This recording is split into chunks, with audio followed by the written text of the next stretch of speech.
सभी को जय मसीह की। प्रभु को धन्यवाद देते हैं कि एक बार फिर एक अच्छा समय मिला कि प्रभु के सम्मुख बैठकर उसकी आराधना कर सके और वचन पर मनन करने के लिए मिल सके। आज के थोड़े देर के मनन के लिए एक भाग को निकालेंगे, लूका का 5वां अध्याय, और उसकी 1 आयत से हम 11 आयत तक पढ़ेंगे। Luke chapter 5 verse 1 to 11। जब भीड़ उस पर गिरी पड़ती थी और परमेश्वर का वचन सुनती थी, वह गन्नेसरत की झील के किनारे पर खड़ा था। तो ऐसा हुआ कि उसने झील के किनारे 2 नावें लगी हुई देखी और मछुए उन पर से उतरकर जाल धो रहे थे। उन नावों में से एक पर जो सामून की थी चढ़कर उसने उससे विनती की कि किनारे से थोड़ा हटा ले चले।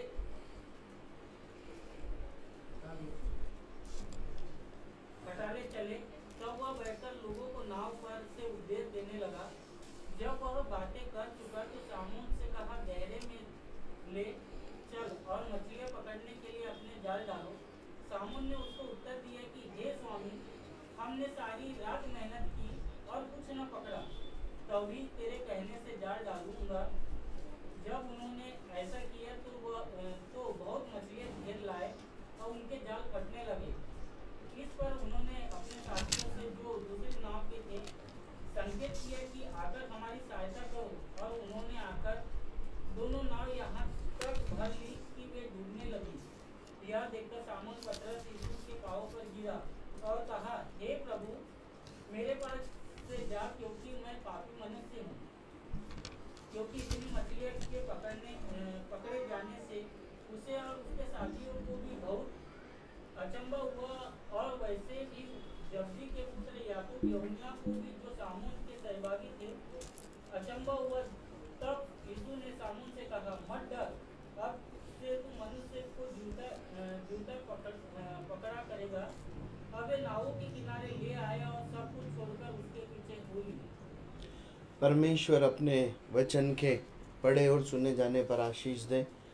हमारे प्रभु के जीवन काल के दौरान एक घटना का वर्णन यहाँ पर लूका लिखते हैं।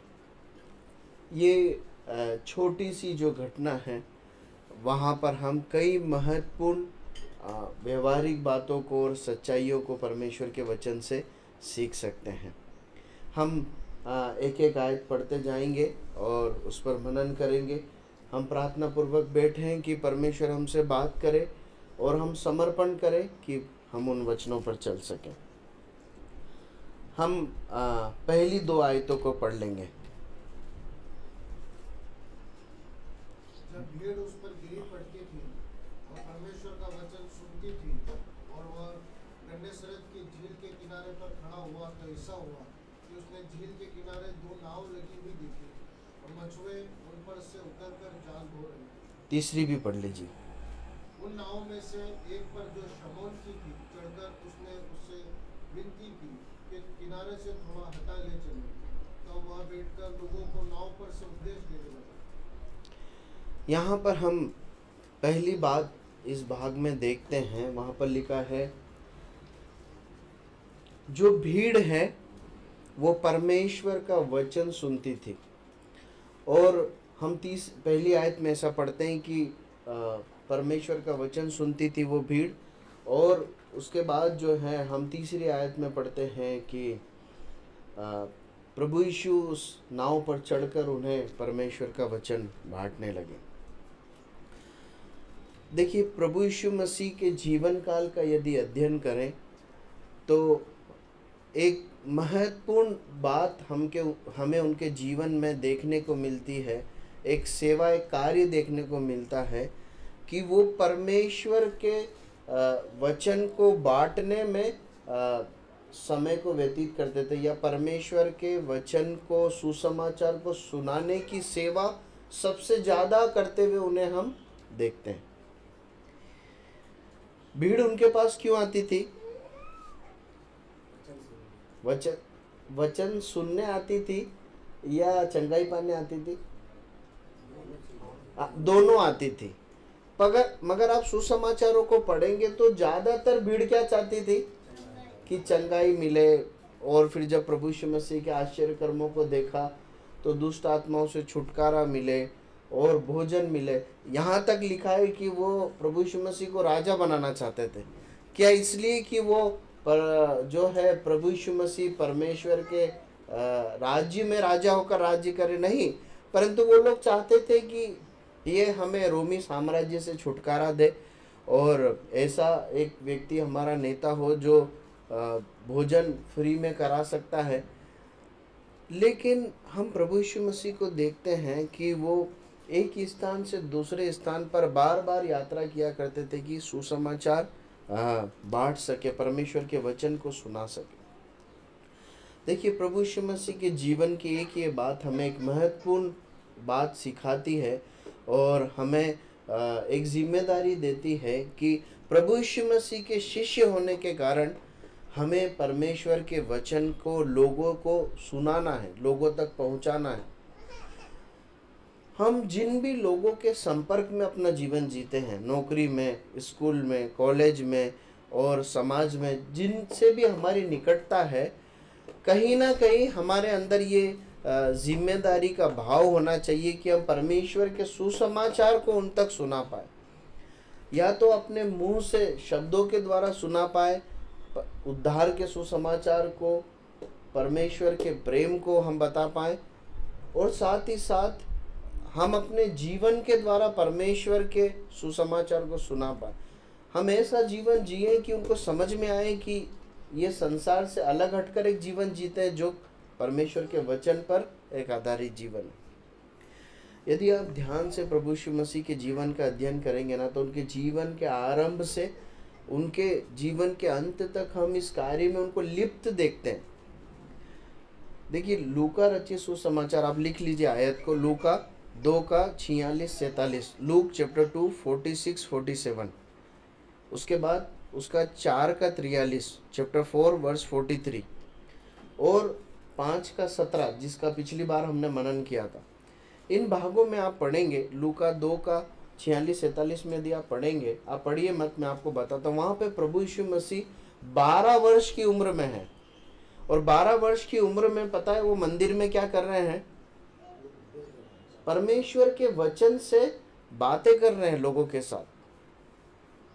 उसके बाद हम देखते हैं कि यहाँ पर वो सुसमाचार सुना रहे हैं। हम 17वें अध्याय में देखते हैं, वहाँ पर वो जो है उस घर के अंदर सुसमाचार सुना रहे हैं। प्रियो, ये भाव कब आता है मालूम है? जब एक व्यक्ति परमेश्वर के वचन से भरा हो। और प्रभु यीशु मसीह न केवल परमेश्वर के वचन से भरे हैं, परंतु उनके विषय में लिखा है वो परमेश्वर का वचन है ना? यदि हम परमेश्वर के वचन को पढ़ेंगे, सीखेंगे, लागू करेंगे, तो हम परमेश्वर के वचन को लोगों तक पहुंचा पाएंगे। पहली बात हम इस बात को सीखते हैं कि जैसे प्रभु यीशु मसीह ने सुसमाचार बांटने में अपने जीवन को व्यतीत किया, लिप्त किया, हमें भी इस दुनिया में जहाँ भी प्रभु ने हमें रखा है, जिन लोगों के साथ रखा है, हमें अपने जीवन के द्वारा और अपने शब्दों के द्वारा परमेश्वर के वचन को बांटना है। ठीक है। दूसरी बात हम सीखते हैं, यहाँ पर हम पढ़ते हैं कि तीसरी आयत में इस प्रकार लिखा है, और प्रभु यीशु मसीह ने उससे विनती की कि किनारे से थोड़ा हटा ले चले, है ना? प्रभु यीशु मसीह पतरस से क्या कर रहे हैं? उनको नाव चाहिए। क्या कर रहे हैं? विनती करके मांग रहे हैं। दूसरी महत्वपूर्ण बात हम यहाँ पर सीखते हैं, वो ये है कि प्रभु यीशु मसीह महान होते हुए नम्रता के साथ लोगों से पेश आते थे, या वो नम्र स्वभाव के एक व्यक्ति थे, है ना? देखिए, उन्होंने आदेश नहीं दिया। प्रभु यीशु मसीह की अवस्था इस समय क्या है? कौन है वो? मनुष्य है, और अभी जो माहौल है, भीड़ की भीड़ उनके पीछे है ना? मतलब एक नेता के रूप में, एक बड़े भविष्यवक्ता के रूप में लोगों ने उन्हें पहचान लिया है ना? लेकिन हम प्रभु यीशु मसीह को घमंड या रुतबा दिखाते हुए, दिखावा करते हुए नहीं देखते। वो बड़ी नम्रता से विनती करते हैं, क्योंकि नाव किसकी है? नाव पतरस और इन लोगों की है, प्रभु यीशु मसीह की नहीं है। प्रभु जो है विनती करके उसे बोलते हैं। देखिए, जो नम्रता का, जो दीनता का स्वभाव है ना, ये इसकी हम जो है इसको बाहरी रूप से प्रैक्टिस नहीं कर सकते। इसके लिए हमें अंदर से है ना बदलना जरूरी होगा। प्रभु यीशु मसीह इसके पिछले अध्याय में पढ़ते परमेश्वर के आत्मा से परिपूर्ण है ना। उनके पीछे भला चाहे बड़ी भीड़ चल रही है, लेकिन उससे उनको कोई फर्क नहीं पड़ता। वो इस बात को जानते हैं कि मेरे पीछे कौन है? मेरा पिता है। मेरे अंदर कौन है? पिता है। मैं जो है पवित्र, उनके अंदर पवित्र आत्मा है। एक व्यक्ति जिसे इस बात का बोध है, जो इस बात को जानता है कि मेरे पीछे मेरा परमेश्वर है, मेरे साथ मेरा परमेश्वर है, वो कभी अकड़ दिखावे में अपने जीवन को नहीं जिएगा। वो नम्रता से लोगों के साथ पेश आएगा। क्यों मालूम है? कि उसको मालूम है कि सारी चीजें किसके नियंत्रण में है? पिता के नियंत्रण में, मेरे परमेश्वर के नियंत्रण में। यदि हमारे जीवन में दिखावा, घमंड, रुतबा ये दिखाने की आदत है, या हम ऐसा करते हैं किसी भी समय, परिस्थिति या रूप में, तो एक बात जानिए कि फिर हम संसारिक चीजों को देखकर या उनसे प्रभावित होकर अपना जीवन जी रहे। मेरी पहचान संसार में क्या है उससे प्रभावित है। एक व्यक्ति जिसने इस बात को जाना है कि मैं प्रभु का हूँ, प्रभु मेरे साथ, मेरे पीछे हैं, वो मुझे लेकर चल रहे हैं, वो व्यक्ति किस रूप में जिएगा? वो नम्र बनकर जिएगा। उसकी बातों में, उसके व्यवहार में, उसको वो जिन चीज़ों को डील करता उसमें नम्रता और दीनता पाई जाएगी। प्रभु सहायता करे कि हम प्रभु यीशु मसीह के समान पवित्र आत्मा से परिपूर्ण, परमेश्वर से लिपट कर नम्रता और दीनता का जीवन जी सके। ठीक है, हम आगे बढ़ते हैं। फिर हम इस बात को देखते हैं कि प्रभु यीशु मसीह उस नाव का उपयोग परमेश्वर के वचन को बांटने के लिए करते हैं। देखिए, इस भाग में और बाइबल के अनेक हिस्सों का अगर हम अध्ययन करें तो एक महत्वपूर्ण बात को हम सीखते हैं, वो ये है कि परमेश्वर अपनी सेवा या उद्देश्यों को पूरा करने के लिए मुझे या मेरे संसाधनों का उपयोग करते हैं। काम परमेश्वर का है, लेकिन पात्र कौन है? मैं या मेरे संसाधन। यहां पर काम किसका है? प्रभु यीशु मसीह का, परमेश्वर का काम है। क्या काम है? सुसमाचार बांटना। लेकिन उन्होंने उपयोग किसका किया? पतरस की नाव का उपयोग किया। प्रियो, अगर आप बाइबल के इतिहास को या बाइबल के अनेक भागों का अध्ययन करेंगे तो आप इसको बात को पाएंगे कि परमेश्वर अपनी महिमा, अपनी सेवा, अपने कार्य, अपने उद्देश्यों की पूर्ति के लिए धरती पर अपने लोगों का या अपने लोगों के संसाधनों का उपयोग करते हैं। देखिए, हम नूह की घटना में, नूह की कहानी में सीखते हैं परमेश्वर को इस सृष्टि को दंड देना है। परमेश्वर ने इस सृष्टि को, यहाँ के लोगों को दंड दिया और केवल कुछ लोगों को बचाया। कितने लोगों को बचाया? 8 लोगों को बचाया, है ना। उस 8 लोगों को बचाने के लिए परमेश्वर को एक जहाज की जरूरत थी। उस जहाज को किसने बनाया? नूह ने बनाया। देखिए, पूरी सृष्टि जिस परमेश्वर ने बनाई वो जहाज नहीं बना सकता था क्या? बना सकता था। कोई कठिन बात थी क्या? नहीं। लेकिन परमेश्वर ने उस जहाज को बनाने के लिए नूह को आज्ञा दी और नूह ने परिश्रम करके पूरी निष्ठा के साथ, विश्वास के साथ, धीरज के साथ उस जहाज का निर्माण किया और अपना और अपने परिवार की रक्षा की। हम अगर सुसमाचार में आए तो जो है हम एक घटना को पढ़ते हैं जहाँ पर एक लड़का है जिसके पास 5 रोटी और 2 मछली। प्रभु यीशु मसीह को एक बड़ी भीड़ को खिलाना है। क्या प्रभु यीशु मसीह जिस परमेश्वर ने इस्राएलियों को आकाश से मन्ना बरसाया, एक बार और नहीं बरसा सकते थे क्या? बरसा सकते थे, लेकिन प्रभु ने किसका इस्तेमाल किया? उस लड़के की 5 रोटी और 2 मछली का इस्तेमाल किया। प्रियो, परमेश्वर आज भी अपने लोगों का उपयोग करते हैं परमेश्वर के राज्य की स्थापना के लिए। परमेश्वर कैसा है, उस तक कैसे पहुंच सकते हैं, उसकी सच्ची भक्ति करना क्या है, परमेश्वर कैसे जीवन से प्रसन्न होता है, इन सब को प्रकट करने के लिए आज भी परमेश्वर अपने लोगों का उपयोग करते हैं। सेवा में परमेश्वर हमारे घरों का, हमारे पास जो कुछ संसाधन है उसका उपयोग करते हैं। देखिए, परमेश्वर पक्षपात नहीं करता है ना। परमेश्वर ऐसा नहीं करता कि जो अच्छे अच्छे संसाधन हैं या जो बहुत धनी लोग हैं उनकी चीज़ों का उपयोग करता नहीं। परमेश्वर चाहे अमीर हो या चाहे गरीब है, सबका और सबके पास उपलब्ध साधनों का, उनके जीवनों का परमेश्वर समान रूप से अपनी महिमा में उपयोग करते हैं।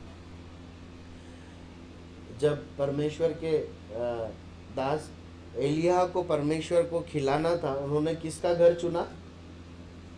सारपत की एक विधवा का घर चुना, है ना। उससे अमीर घर रहे होंगे क्या उस समय पर? निश्चय रहे होंगे, लेकिन परमेश्वर ने उस विधवा का घर चुना जिसके पास एक ही बार खाने के लिए थोड़ा सा ही कुछ बचा था।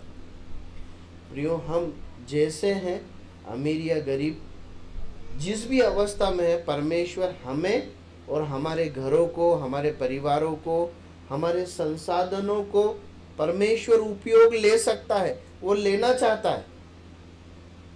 बस शर्त है कि हम उसे देने के लिए तैयार हो, उसके साथ समर्पण करने के लिए तैयार हो।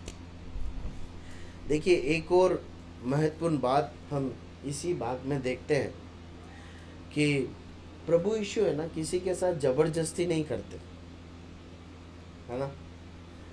प्रभु यीशु मसीह जबरदस्ती नाव ले सकते थे क्या? ले सकते थे कि नहीं ले सकते? ले सकते थे, पर उन्होंने नहीं लिया, है ना। उसके बाद हम प्रभु यीशु मसीह को आगे की आयत में पढ़ते हैं। प्रभु यीशु मसीह जो है पतरस को कहते हैं कि नाव को कहाँ ले चलो? गहरे में ले चलो, है ना। प्रभु यीशु मसीह खुद भी नाव चला सकते थे, है ना। प्रभु यीशु मसीह ने ऐसा नहीं किया कि चलो अभी बैठो, मैं नाव लेके चलता हूँ। अभी कहाँ जाना है, कितने गहरे में जाना है, ये किसको मालूम है? प्रभु को मालूम है। पर प्रभु किसको बोल रहे हैं? पतरस को बोल। देखिए, प्रभु यीशु मसीह है ना, परमेश्वर, बाइबल का परमेश्वर किसी के साथ भी जबरदस्ती नहीं करता। वो चाहता है कि लोग, परमेश्वर के लोग या संसार के लोग परमेश्वर के वचन को सुनकर उस पर विश्वास करके आज्ञाकारिता में अपने जीवन को जी। देखिए, यहाँ पर प्रभु चाहते थे कि पतरस उनकी बात पर विश्वास करके आज्ञा मान के जाल को डाले, है ना। हमारा परमेश्वर जबरदस्ती करने वाला परमेश्वर नहीं, वो प्रेम के धागे से खींचता है ना। प्रभु यीशु मसीह बुलाते हैं, हाथ पकड़कर ऐसे रगड़ के खींचते नहीं अपने पीछे। ये हमारे परमेश्वर का स्वभाव है। और पता है, परमेश्वर के पीछे वही चल पाते हैं, वही उपयोगी हो पाते हैं जो इस धीमी बुलाहट को सुनते हैं, पहचानते हैं और प्रभु की आज्ञा को विश्वास के साथ मानते हैं। प्रभु किसी के साथ जबरदस्ती नहीं करता। इसीलिए आज हम देखते हैं कि विश्वासी या शिष्य तो अनेक है, परंतु उपयोगी शिष्य कम है। क्यों? क्योंकि आज्ञाकारिता और विश्वास की और समर्पण और परिश्रम की कमी। प्रभु जबरदस्ती किसी के साथ नहीं करते। ठीक है, आगे बढ़ते हैं। उसके बाद हम पढ़ते हैं 4 आयत को पढ़िए। जब वह बातें कर चुका तो सामून से कहा, गहरे में ले चल और मछलियाँ पकड़ने के लिए अपने जाल डालो। सामून ने उसको उत्तर दिया कि हे स्वामी, हमने सारी रात मेहनत की और कुछ न पकड़ा, तो भी तेरे कहने से जाल डालूंगा। अब देखिए, यहाँ पर हम एक बात को देखते हैं कि जब प्रभु यीशु मसीह ने चेलों की नाव को यूज़ किया, है ना, पतरस की नाव को यूज़ किया, तो फिर सभा जो चल रही थी, सुसमाचार प्रचार किया जाना था, वो ख़त्म हो गया, है ना। प्रचार किया, ख़त्म हो गया। अब जो है काम तो ख़त्म हो गया नाव का, तो प्रभु यीशु मसीह चले नहीं गए, है ना।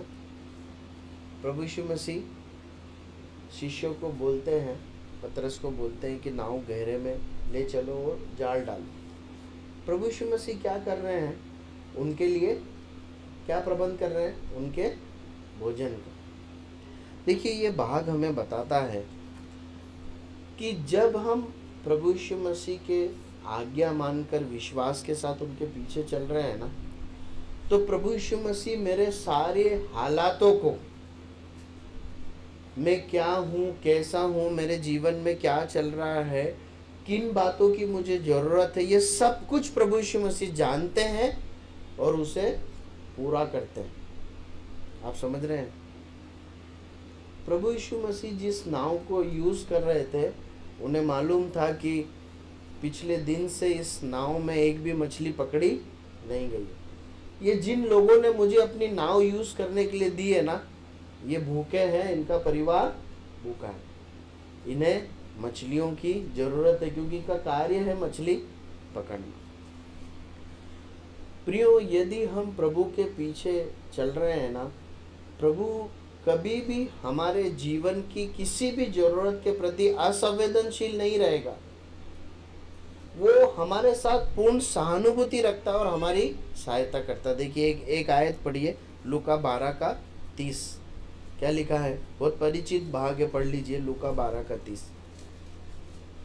संसार की जातियां इन सब वस्तुओं की खोज में रहती हैं, और तुम्हारा पिता जानता है कि तुम्हें इन वस्तुओं की आवश्यकता है। यहाँ पर लिखा है, तुम्हारा पिता जानता है। तुम्हारे पिता को मालूम है कि तुम्हारे घर, तुम्हारी नौकरी, तुम्हारे परिवार, तुम्हें इस संसार में क्या क्या चाहिए। प्रभु सहायता करे। हम आगे बढ़ते हैं। इसकी 5 और 6 आयत को पढ़ लीजिए। शमूएल ने उसको उत्तर दिया, हे स्वामी, हमने शायद आप मेहनत की और कुछ न पकड़ा, तो भी तेरे कहने से जाल डालूंगा। जब उन्होंने ऐसा किया तो बहुत मछलियाँ पकड़ाए और उनके जाल फटने लगे। देखिए, अगली बात जो हम यहाँ पर सीखते हैं वो ये है, जब मैं अपने आप को या मेरे संसाधनों को, जो कुछ मेरे पास है, उसे परमेश्वर को देता हूँ, तो परमेश्वर उसे बहुत ही अद्भुत रीति से अपनी महिमा के लिए उपयोग करते हैं। जब मैं अपने आप को या अपने संसाधनों को परमेश्वर के हाथ में देता हूँ, तो उसके जो परिणाम है वो बहुत उत्तम होते हैं, बहुत अद्भुत होते हैं और बहुत बड़ी आशीषों के साथ होते हैं और मेरी समझ से परे होते हैं। देखिए, एक व्यक्ति जब अपने आप को और अपने जीवन को, अपने जीवन से जुड़ी हुई सारी चीज़, घर, नौकरी, परिवार, सब जब प्रभु के लिए देता है, उसके पीछे चलने, उसकी आज्ञा मानने, उसकी सेवा करने के लिए, अपने जीवन के मुद्दों को, ज़रूरतों को प्रभु के हाथ में दे देता है ना, परमेश्वर उसके लिए कुछ सर्वोत्तम निकाल कर परिणामों को देते हैं या आशीषों को देते हैं। देखिए, जब पतरस ने अपनी नाव प्रभु यीशु मसीह को दी, तो उसके परिणाम को हम यहाँ पर देखते हैं। अभी तक नाव प्रभु यीशु मसीह के हाथ में नहीं थी, पतरस के हाथ में थी, चेलों के हाथ में थी। कितनी मछली थी? एक भी नहीं थी। जब ये नाव प्रभु यीशु मसीह के निर्देश अनुसार चली, जब पतरस ने प्रभु यीशु मसीह के निर्देश के अनुसार चलने के लिए नाव को सौंप दिया, कितनी मछलियां हैं? एक नाव थी, मछली एक भी नहीं थी। अब नावें कितनी है और मछलियां कितनी है? दोनों नावें भर चुकी, उनके जाल तक फटने लगे। अकल्पनीय एक परिणाम है ना। हम एक मनुष्य कल्पना नहीं कर सकता, उससे ज़्यादा परमेश्वर उसके लिए करके देते हैं जब वो पूर्ण रीति से अपने आप को और अपनी चीज़ों को, अपनी ज़रूरतों को प्रभु के हाथ में सौंप देते हैं। हम यही बात उस लड़के की घटना में भी पढ़ते हैं। उस लड़के के पास 5 रोटी और 2 मछली थी। अगर वो उस लड़के के हाथ में होती तो कितने पेट भरते? एक ही पेट भरता है ना। किसका? वो उसी का। लेकिन जब उस लड़के ने अपनी उन भोजन को, अपनी उन 5 रोटी 2 मछली को प्रभु के हाथ में दे दिया, कितने लोगों के पेट भर गए? वहां लिखा है 5000 तो लगभग पुरुष थे, है ना। मतलब ऐसा समझ में आता है कि लगभग उससे डबल संख्या रही होगी। 5000 से अधिक लोगों के पेट भर गए। रोटी और मछली उतनी थी, बस अंतर क्या आ गया? पहले उस लड़के के हाथ में थी, अब किसके हाथ में है? प्रभु यीशु मसीह के हाथ में। प्रियो, मैं जो कुछ भी हूँ, मेरे पास जो कुछ भी है, उसका जो सर्वोत्तम उपयोग जो है ना, उसको सबसे अच्छे से उपयोग केवल परमेश्वर कर सकते हैं, और उससे सबसे बेहतर परिणाम परमेश्वर ही निकाल कर ला सकते हैं। क्योंकि जब हम परमेश्वर के लिए अपने आप को और अपने संसाधनों को देते हैं ना, तो परमेश्वर अपनी सामर्थ और अपनी आशीषों के साथ उसे उपयोग करते हैं। प्रभु हमारी सहायता करे कि हम अपने आप को और प्रभु को, अपने संसाधनों को देने वाले हो सके। उसके बाद हम इस बात को देखते हैं कि हमें विश्वास के साथ आज्ञा मानना, है ना। पतरस क्या कहता है जब प्रभु से बोलते हैं? तो जब प्रभु यीशु मसीह बोलते हैं कि नाव को गहरे में ले चलो और जाल डालो, शमौन क्या कहता है? 5वीं आयत पढ़िए, क्या लिखा है? सामून ने उसको उत्तर दिया कि हे स्वामी, हमने सारी रात मेहनत की और कुछ न पकड़ा, तो भी तेरे कहने से जाल डाल दिया। देखिए, प्रभु के पीछे चलते समय है ना, हमें विश्वास के साथ आज्ञा मानना, हमें अपने अनुभवों पर, अपनी बुद्धि पर भरोसा नहीं रखना। यदि हम प्रभु के दिखाए हुए रास्ते पर चलते रहेंगे ना, तो हम मंजिल जरूर पाएंगे। परमेश्वर ने जो ठाना है वो परमेश्वर जरूर हमारे जीवन में पूरा करेगा। शर्त है कि हम विश्वास और आज्ञाकारिता के साथ जीवन जिए। देखिए, यहाँ पर पतरस कहता है, प्रभु हमने कुछ नहीं पकड़ा है। वहाँ पर वो बताता है कि सारी रात मेहनत की है, रात भर कठिन मेहनत करने के बाद कुछ नहीं पकड़ा। पतरस एक प्रोफेशनल, एक मछुआरा था, है ना। उस नदी में पहली बार नहीं जाल डाल रहा होगा, शायद बचपन से ये काम करते आता होगा, शायद, लेकिन कुछ नहीं पड़ा। लेकिन वो क्या कहता है? तेरे कहने पर मैं जाल डालूंगा। प्रभु यीशु मसीह को कितने दिन से जानता है? ज़्यादा दिन नहीं है।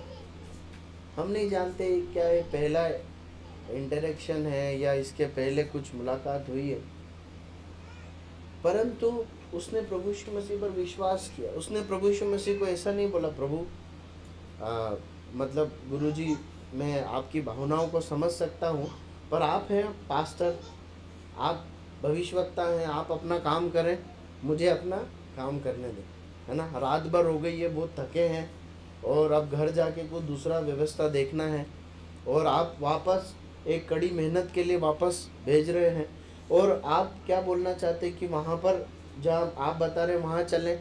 मैं इस नदी, इस झील के चप्पे चप्पे से वाकिफ़ हूँ, है ना। मैंने इसे गर्मी में, कम पानी में, बरसात में, पूरे भरे पानी में देखा है, सारे अनुभव है मेरे पास।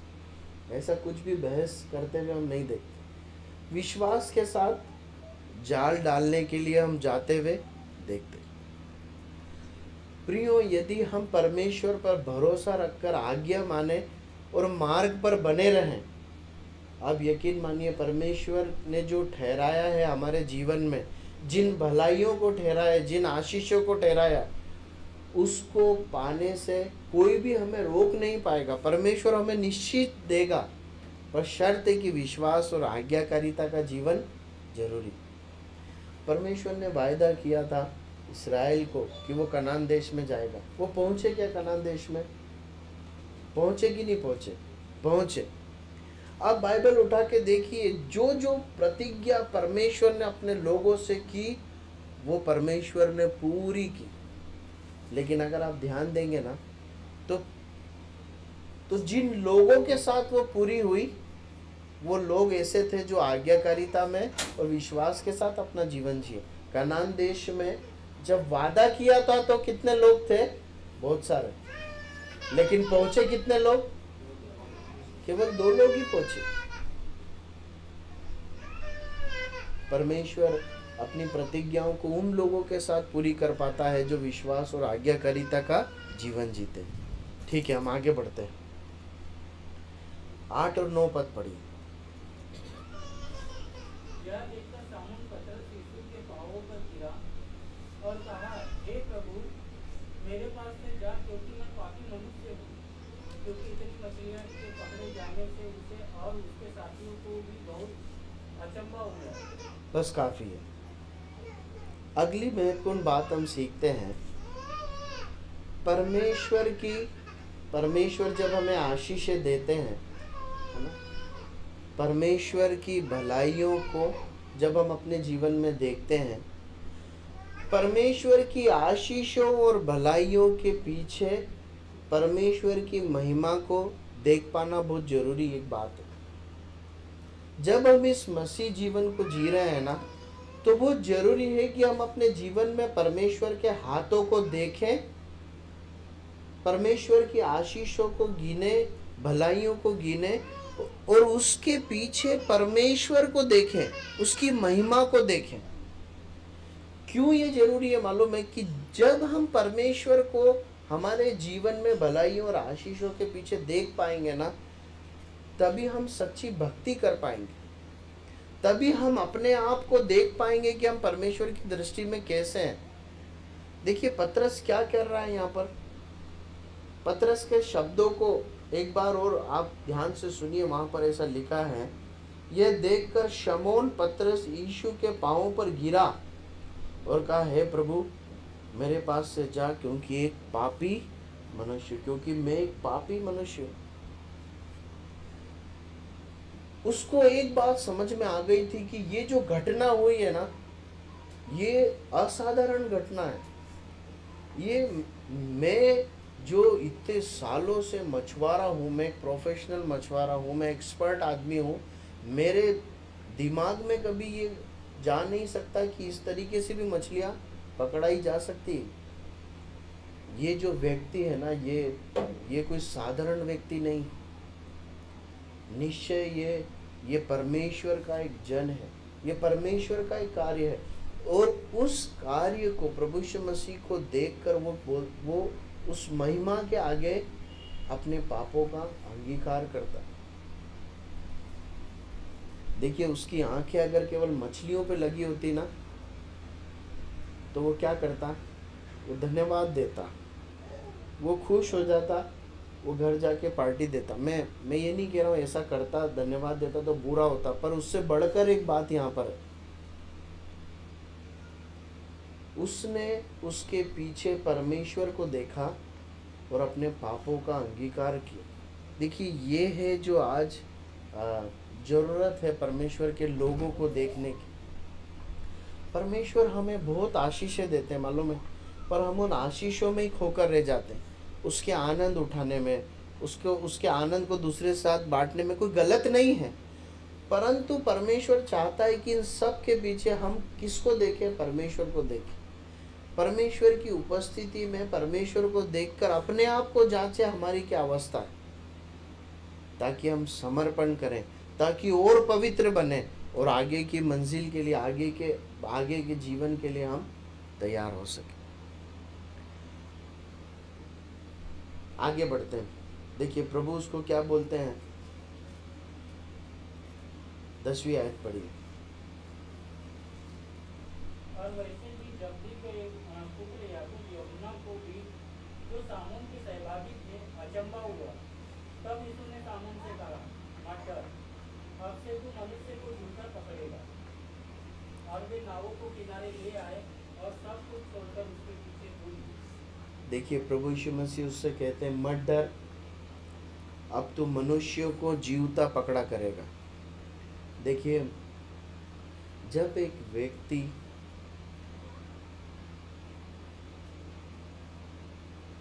अपने जीवन में परमेश्वर के हाथों को देखकर परमेश्वर के सामने समर्पण करता है ना, अपने जीवन को, अपने संसाधनों को परमेश्वर को देता है, जब वो परमेश्वर के को देखकर, उसकी महिमा को देखकर अपने पापों को मानकर परमेश्वर के आगे समर्पण करता,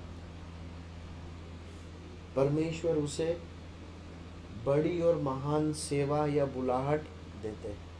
एक व्यक्ति जो परमेश्वर के सामने समर्पण करता है, अपने पापों को अंगीकार करके उसके साथ उसकी आज्ञा मानने के लिए, उसके पीछे चलने के लिए अपने आप को देता है, परमेश्वर उसे अपनी सेवा और बड़ी बुलाहट को देते हैं। देखिए इस बात के प्रकाश में और परमेश्वर के वचन के प्रकाश में एक चेतावनी मैं आपके सामने रखना चाहता हूँ। परमेश्वर पापी को अपनी सेवा नहीं देते। आप इस बात को लिख लीजिए। यदि मैं पाप में, समझौतों में, अशुद्धता में, लापरवाही में अपने जीवन को जीऊंगा ना, परमेश्वर अपनी सेवा आपको कभी नहीं देंगे। आप परमेश्वर के काम आने की इच्छा रख सकते हो, पर परमेश्वर वो इच्छा कभी पूरी होने नहीं देगा। परमेश्वर पवित्र पात्रों को उपयोग करता है। इसलिए प्रभु यीशु मसीह ने पापियों को मन फिराने के लिए बुलाया, पापियों को सेवा करने के लिए नहीं बुलाया। सेवा करने के लिए किसको बुलाया? मन फिराए हुए पापियों को। आप इस अंतर को समझ रहे हैं? एक पापी को मन फिराने की आवश्यकता है, मन फिराए हुए एक व्यक्ति को परमेश्वर की सेवा की आवश्यकता है। जब पतरस ने प्रभु के सम्मुख अपने पापों को मान लिया, प्रभु ने बोला चिंता मत कर, मत डर, तू मनुष्यों को पकड़ा करेगा। आखिरी बात देख के समाप्त करते हैं, 11वीं आयत। और वे नावों को किनारे ले आए और सब कुछ छोड़कर उसके पीछे कूद गए। देखिए हमने शुरू में इस बात को देखा था कि परमेश्वर ने पतरस की नाव को मांगा था ना, बहुत सारी बातें हमने देखी। ये अंतिम बात हमें कुछ महत्वपूर्ण बात सिखाती। परमेश्वर मांगता है हमें हमारे संसाधनों को, हम परमेश्वर को देते हैं, परमेश्वर वापस लौटाकर आशीषित करके देता है। पर जब उन आशीषों को पुनः हम परमेश्वर के चरणों पर रख देते हैं और अपने आप को भी परमेश्वर के चरणों पर रख देते हैं, परमेश्वर हमें महिमा देता है, परमेश्वर हमें उनसे भी बढ़कर आशीषों को देता है। कल्पना कीजिए यदि पतरस अपने मछली पकड़ने के कार्य में ही आगे बढ़ता और प्रभु यीशु मसीह की बुलाहट सुनकर प्रभु के पीछे नहीं आता, तो इतिहास में उसकी क्या पहचान होती? आज हम पतरस को किस रूप में जानते हैं? एक मछुआरे के रूप में या प्रभु यीशु मसीह के चेले के रूप में? बड़ी पहचान क्या है? एक अच्छा मछुआरा के रूप में पहचाना जाना या राजाधिराज के शिष्य के रूप में, पुत्र पुत्रियों के रूप में पहचाना जाना? क्या पहचान बड़ी है? क्या पहचान बड़ी है? परमेश्वर के शिष्य के रूप में पहचाने जाने से बड़ी इज्जत कुछ नहीं। देखिए, मैं ऐसा सोच रहा था, पतरस ऐसा भी सोच सकता था, इतनी मछलियां हैं, इतना सब कुछ है, इन सबको अब ठिकाने लगाना है ना। एक व्यक्ति के विषय में पढ़ते हैं सुसमाचार में, जिसने कहा बहुत सारी उपज हो गई, अब तो क्या करेंगे, गोदाम में भरेंगे और खाएंगे। आप समझ रहे हैं? उस नजरिए को देखिए और इस नजर को देखिए। अब इसमें एक बात और है, अभी पतरस को पता चल गया कि अड्डा कहाँ है जहाँ पर बहुत सारी मछलियाँ है ना। पता चल गया कि नहीं चल गया? वो पॉइंट पता चल गया है जहाँ पर प्रभु यीशु मसीह ने जाल डलवाया था। अब आज इतनी मिली है, 2 नावें, तो एक एक नाव तो और भी आने वाले समय में जरूर भरेगी। मैं ऐसा कल्पना कर रहा था, ऐसी एक सोच हो सकती थी, शायद मैं ऐसा सोचता, लेकिन सब कुछ छोड़कर प्रभु के पीछे चल पड़ा। प्रियो, प्रभु के पीछे छोड़ना एक बार की बात नहीं है, ये मृत्यु के दिन तक प्रभु हमसे अलगाव मांगेगा। एक समय पर प्रभु यीशु मसीह ने आपको बोला ये छोड़, वो छोड़, मेरे पीछे चल। शायद प्रभु आज भी कुछ कह रहा हो कि इन आदतों को छोड़, ऐसा करना छोड़ और आगे बढ़। एक विश्वासी अपने मृत्यु के दिन तक 2 बातों को करता है, मालूम क्या? वो परमेश्वर के सम्मुख अपने पापों को अंगीकार करता हुआ आगे बढ़ता है। इसका मतलब नहीं रोज वो अपने पापों के उद्धार के लिए माफी मांगता, वो नहीं। वो अपने जीवन को जांचता और जब वो पाता कि ये घृणित है, वो माफी मांगता और आगे बढ़ता। और दूसरी बात, मृत्यु के दिन तक वो दूसरा एक और काम करता, वो ये है कि छोड़ना और पकड़ना। एक भला भंडारी अपने जीवन में से बुरी बातों को निकालता रहता और अच्छी बातों को ग्रहण करता। ये प्रक्रिया मृत्यु के दिन तक चलती रहती। प्रियो, प्रभु सहायता करे कि हम अलगाव के साथ छोड़ते हुए न केवल बुरी बातों को, परंतु कई बार परमेश्वर हमसे हमारी सुख सुविधाओं को भी मांगता है अपनी सेवा में उपयोग करने के लिए। उसे त्याग कर असुविधा में जाकर हम परमेश्वर के पीछे चलने वाले हो सके। परमेश्वर इन वचनों के पढ़े और सुने जाने पर आशीष दे और अपनी महिमा ले।